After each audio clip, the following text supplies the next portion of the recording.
Okay. So it's 5:30 and we'll work on getting started as people come in. My name is Melanie Carlson. I am the Public Works Director and City Engineer. And the purpose of tonight's meeting is informational to provide you changes regarding the residential rental inspections and discuss some of the changes that we've seen from the city staff over the last 10 months. As we are getting settled, just a reminder, this is an informational meeting, that there's no decisions being made tonight. And but in the back, we did ask for you to sign in because it is a public meeting that we would like to have record of who's in attendance. The meeting is being recorded by Fairfield Media Center. So for part of that reason, we'll ask that the questions wait till the end. And then also, if you have someone who couldn't attend tonight, recording of my presentation will be made available on YouTube through Fairfield Media Center. There are 4 handouts in addition to the agenda for tonight's meeting. The rental basics, which is the white sheet. The rental checklist, which is the stapled green sheet. The heat source inspection, which is the yellow. And the question comment sheet, which is pink. If you need a copy of those and didn't get them, you can raise your hand and staff can grab that for you. Looks like we just need one. Okay, great. I only have about 15 slides, so hopefully I'm not talking very long. Like I said, we'll wait and have questions at the end, but then also city staff will be available at the end of the presentation if you want to talk one-on-one with any of us. So again, my name is Melanie Carlson. Also tonight we have with us, we have Dawn Travis, who was at the back table when we came in. I think her official title is Planning and Zoning Office Administrator. She's the one who you've probably corresponded with her via email or phone or snail mail regarding the rental scheduling. She also does the billing for the rentals and the fire department and the streets department. And then with the changes that we've had, and I'll go over that in a little bit, she does the rest of the planning and zoning items, including the construction permits, park use permits, home occupation, and anything really with construction. We also have Weston McKee, which is our full-time code compliance officer, and I'll talk more about his job description here in a little bit. And then our rental inspections are now being done by our full-time fire department drivers, which are Jason Crandall, Brad Waugh, and Mark Brown.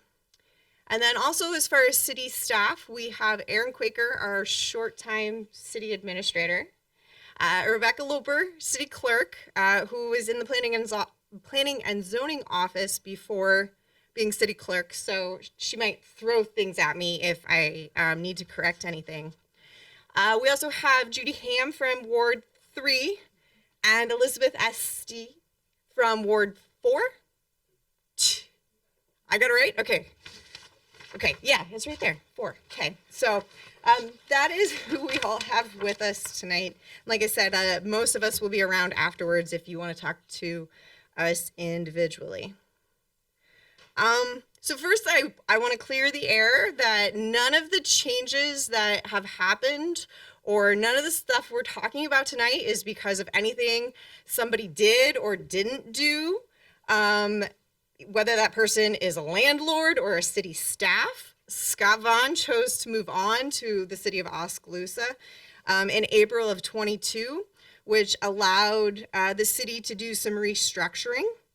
And for years, the city council has been talking about ways to improve the housing stock. It's been part of the comprehensive plan and the strategic plan for several years. And Scott's departure really just allowed us to discuss this more. When Scott left, that's when, and we kind of needed a short-term fix, the fire department took over the rental inspections right after he left in May. And that left Dawn and I running the planning and zoning office. And with that, we found all of that worked relatively well, which allowed the city to hire a full-time code compliance officer, which is Weston McKee. So whereas before Scott was pulled in 3 different directions, you might have been used to calling him for everything from a building permit to a rental question, that we now have, I joke with him and tell him we literally needed 3 people to fill his job.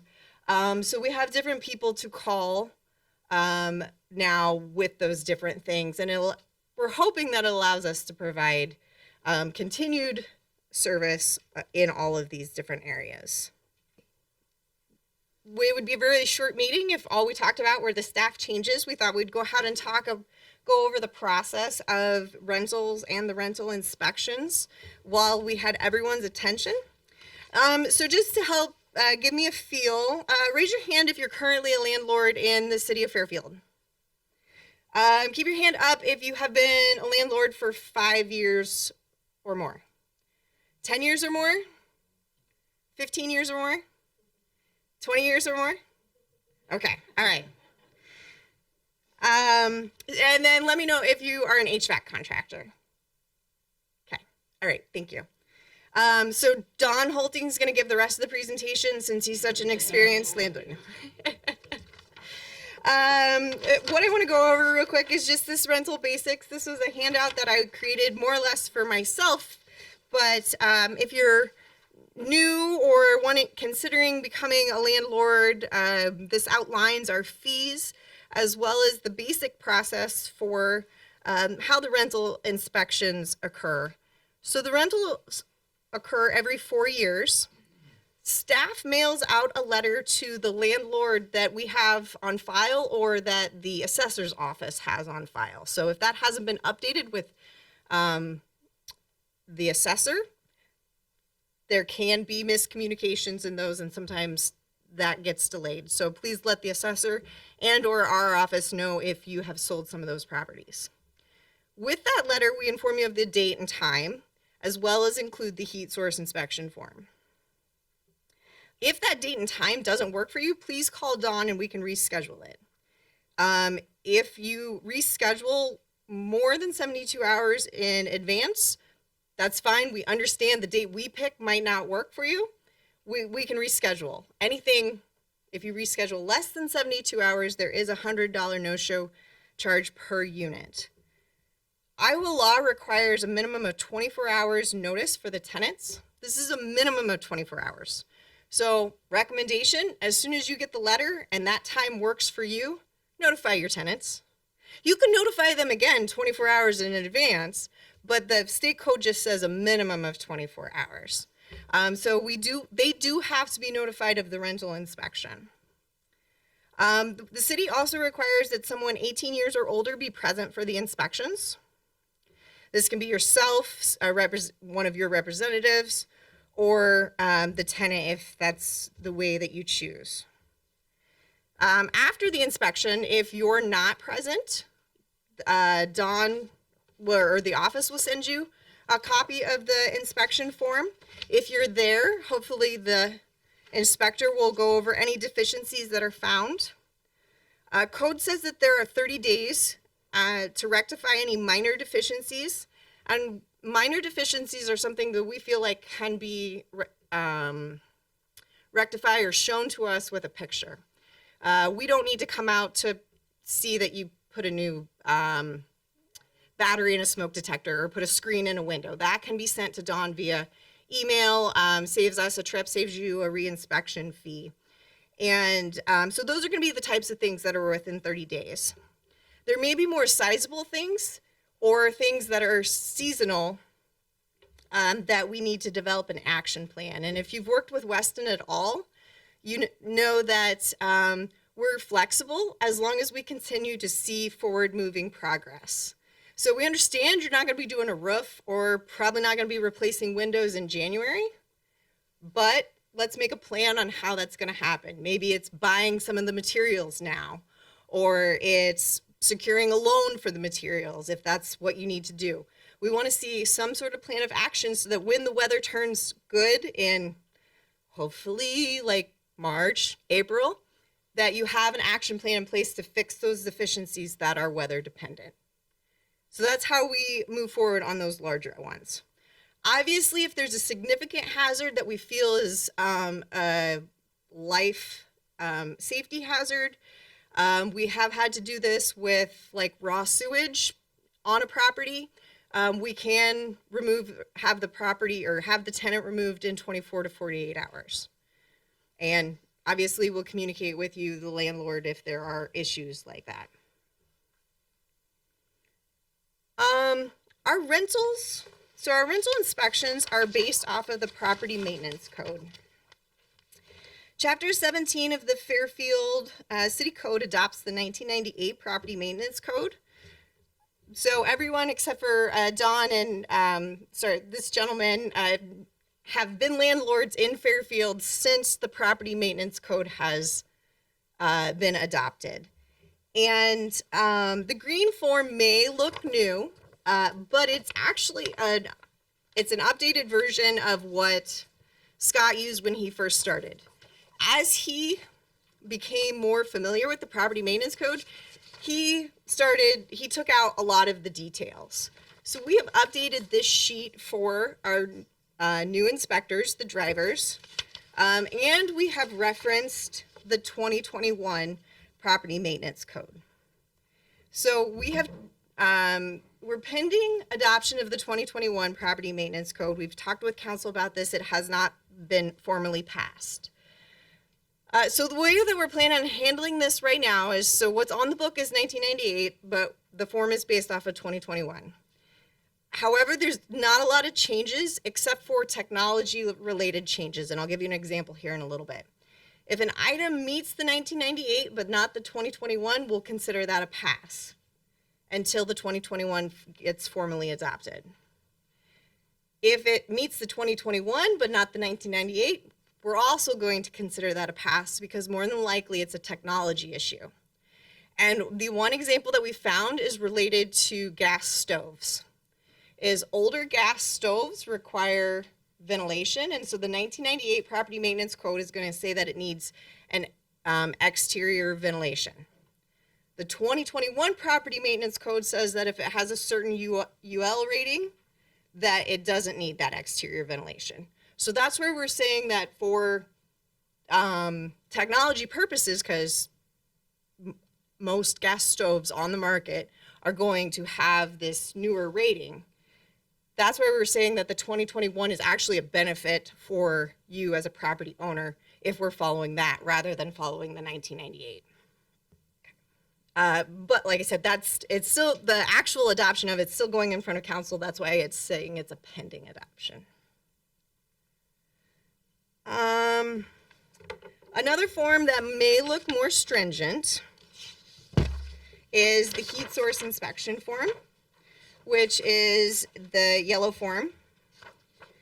So again, the heat source inspection has always been based off of the Property Maintenance Code, but this that we're proposing or that we have for you new specifically outlines what needs to be checked. And so the Property Maintenance Code states that in the center of occupied rooms during the months of October to May, it needs to be able to meet 68 degrees. That's why on the front of the sheet, it lists rooms that are considered occupied by the Property Maintenance Code. Then obviously the heat source itself, which is the furnace or another heat source, depending on what the building may have, is listed there to be reviewed. And then the hot water heater, because it is a heat source. And as I was reading the Property Maintenance Code front to back, I found that this is another area that there can be safety hazards for our tenants if these aren't being inspected whether it's gas or electric, that they can be in places that are hazardous to our tenants. So those are included on the heat source. What is probably the biggest change to people is having this form filled out under the supervision of a licensed mechanical contractor. In the last couple years, the Iowa Code has stated that a mechanical license is required for HVAC work. And that is where this is coming from. So that's Chapter 105 of the Iowa Code. I think it was 2 or 3 years ago that the state did that. So we have this new form. What we're trying to figure out is how the actual process for getting it done. If we're doing inspections in October or October through April, that's fine. You can do the heat source, or you can, test the temperature of the rooms at that time. But if we're doing the inspections outside those months, they can't be done. So we just want to make sure that we have our process in line. We're going to continue to allow that property to be rented during those summer months. If we are inspecting it in the summer months, we just want to make sure that that heat source gets turned in as soon as possible when those winter months arrived. And so we need to get our process lined up about how best to remind you, or how soon to get it done, maybe how long are these going to be good for. So we want to make sure we have our processes in line there. Again, we understand we're trying to get things in line, and we're going to be forgiving on these for a little bit now too. And we're not going to discuss it right now, but if you do have any thoughts or comments on how that process could work, certainly talk with the staff afterwards. Okay. An actual change that has occurred, although it occurred a couple years ago, in 2019, the city added this section to the city code for rentals, and that says to identify a property manager who is authorized to represent the property owner during an extended absence, included but not limited to receiving mail notifying renters of inspections and resolving maintenance code violations, such as mowing, snow ice removal, and providing the city with the contact information. What I want to say about this is, although the code says property manager, our intent is not a hired staff person that answers the phones, a full-time staff person. Think of it as an emergency contact person, like when you go to the hospital. We want a secondary person that we can get a hold of if we can't get a hold of you. Whether it's your tenant is having a heating emergency, or there's a nuisance issue, we would much rather talk to you on the phone, and you would much rather talk to us on the phone than get a letter from us. Because at that point, it's escalated once it starts to be in writing. So we're just trying to have an emergency contact. If you're a sole proprietor, maybe this is a spouse or a parent or a sibling, somebody who knows how to get a hold of you when we can't get a hold of you. If you are larger, if you have several properties and you are out of town for longer periods of times, maybe you do consider somebody who's on call for you occasionally to make sure that the yards get mowed or something along those lines. But the intent of this is not to require a paid position at all. Think of it as an emergency contact. Okay, this is going to be the least clear thing I talk about tonight, because it is the biggest gray area that we currently have when it comes to rentals. I can tell you what I have for facts, first of all. So Chapter 2072 of the City Code requires off-street parking, which is 2 per dwelling. It's a 9 by 18 stall. And then 2072-050 doesn't allow it in the backyard. In August of 2020, the City Council passed an ordinance that did not allow parking between the lot line and the curb. So this is what we call right-of-way parking. However, the council directed the staff not to publish that until a formal permit process was put in place. So that means that it has not become law. So it's a bill, but it hasn't become law. I bring this up tonight because every year, and I will say it's typically January through March, the council talks about this again. They get tired of seeing cars with snow plowed around them, and the wheels all iced in, or they get tired of seeing mud dragged out onto the streets from people parking in the right of way, and parking comes up again. Right now, we have as staff has kind of been unofficially or been told not to strictly enforce the off-street parking on rentals. Code says that you need to have 2 parking spaces per dwelling, but it is something that we've continued to allow to give rental permits to places that don't have off-street parking. This may change. Whether it's this year or it's years from now, I don't know. There will be city council meetings and there will be discussion opportunities for you to provide your input when that time comes. But what I want to say is just keep this in mind if you're doing any improvements to your buildings. If you have a 10-foot section between your building and your property line, don't build a beautiful garden or a 1-stall garage or something that's going to be in the way of accessing any parking that you might have available. I'm not saying anyone has to do anything about this right now. Just don't make it harder on yourself if that time comes. This is a heads up, a warning that it gets talked about often, but it has been talked about a little bit more in the past couple years. All right, so just to go over the few things that we've discussed tonight, summary of the things that have actually happened. Call Dawn instead of Scott with questions on the rentals.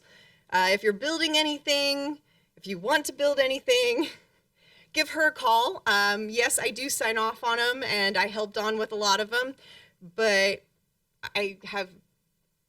I'll have her return my call anyway. So start with Dawn. It just is easier that way. With nuisances, whether this is to follow up on an issue on one of your properties or to file a complaint about another property, you can talk with Weston on those. We have the property manager that has been changed. You can call Dawn and provide her with that information so she can put it on file of an emergency contact number. And then the heat source inspection form is new. Those will rentals from here on out will have this new form included in the packets. Summary of things that might be changing or that are kind of in the works, just to let you know. The changing from the 1998 to the 2021 we talked about. I forgot to mention this, but as part of the property maintenance code changes, there is discussion about the city doing Area 15 houses as well as bed and breakfasts. This is something that when the property maintenance code was first adopted, the city did not do the Area 15 houses because it was considered doubling up.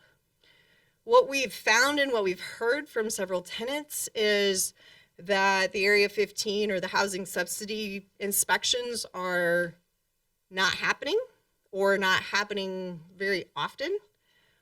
So as we continue to improve our process, that the Area 15 houses may be included in that. Again, that's a pending process, so there has been no council action, and if you want to provide input on that, there will be time at a council meeting to provide input on it. And then on the heat source, we are going to be working on our internal process on how best to complete those in a manner that works with the property maintenance code.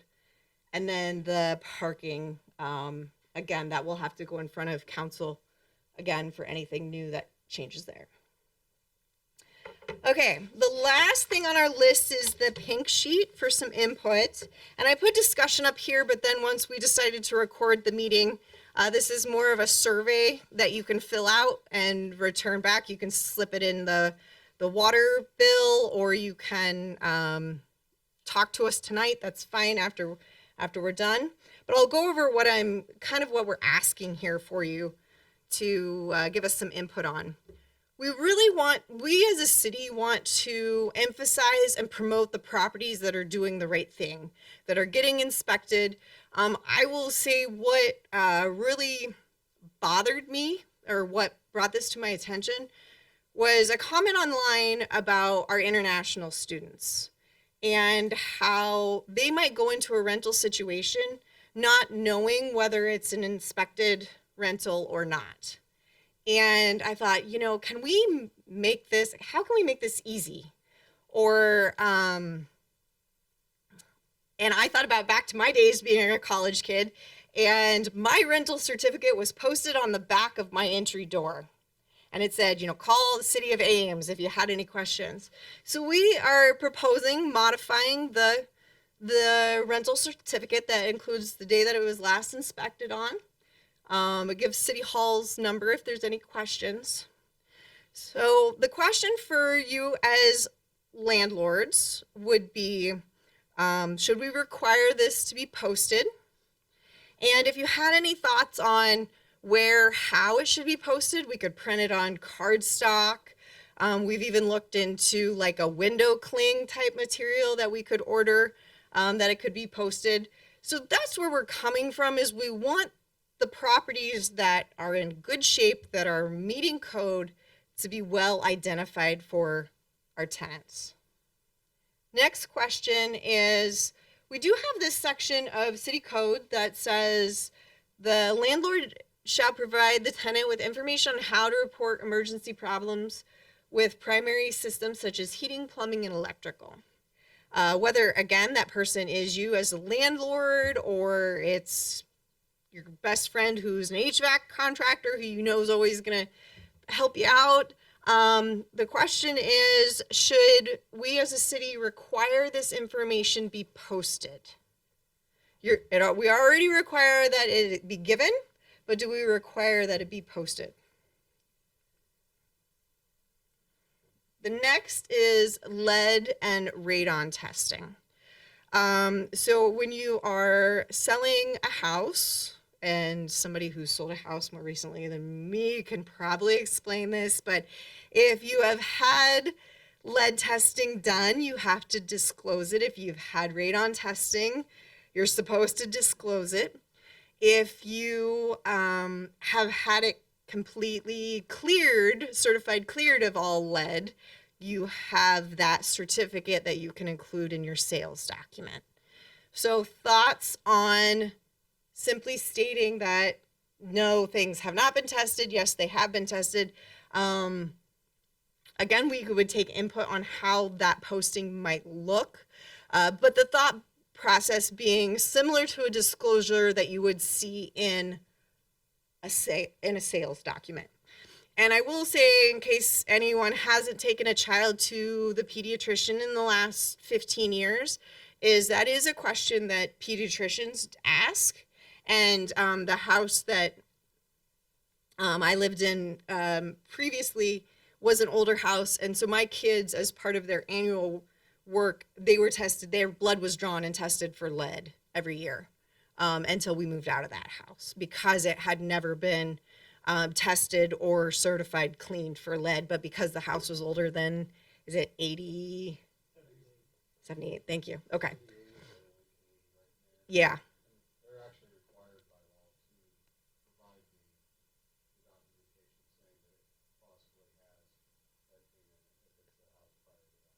Okay. So Weston, I'm just repeating it for the camera, that Weston's saying that you're required by law to provide it if it's prior to 1978. So our question for you is, do we make it part of the posting that goes on the back of a door or goes inside of a mechanical closet along with these other items? Okay, the last required posting that we're asking you guys about is a tenant's rights and responsibilities. This would be a two-page, thinking it would be a two-page handout. A lot of cities have these prepared by legal aid, and this includes both the tenant's rights and responsibilities. I just pulled a snippet. This is one from Dubuque, and included paying your utilities on time, keeping the property clean of trash. But then when it comes for like the landlord responsibilities, that is, who's in charge of repairs to the HVAC. And again, making sure people know, again, I'm thinking back to to my days where I needed it right there, very black and white of, I mean, yes, I signed a contract, but I was a college kid. I don't know where my contract was, but should we post this? These are just some ideas that we have tossed around internally on how to continue to improve our process for our tenants, which is why we're asking your input. Other than the certificate, we haven't really thought beyond what you're seeing tonight. So we would really like to see your input. We're right at 30 minutes, which is where I hoped to be. I don't have anything else to cover. You are welcome to put your comments down on this sheet. If there's any questions you want to ask in front of the group, that's great. I'm sure someone else probably has the same question, or you can talk to any of us individually. I greatly appreciate you all being here. It shows your commitment to being great landlords, and that's what we want to see here in Fairfield. Thank you.